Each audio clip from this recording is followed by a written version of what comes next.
Is your Chevy Blazer failing to launch Apple CarPlay, leaving you stuck with the factory radio interface? Over 80% of infotainment connectivity issues are actually caused by simple software handshaking errors rather than hardware failure. Before you replace any hardware, let's follow the standard troubleshooting diagnostic path. Start by swapping your cable, forgetting the device from your phone, and forcing a hard reboot of the infotainment system.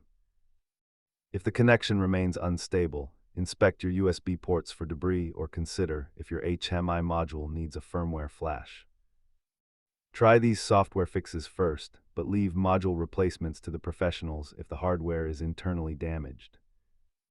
Repair costs scale significantly from simple software updates to full module replacements, so verify your diagnosis before buying parts.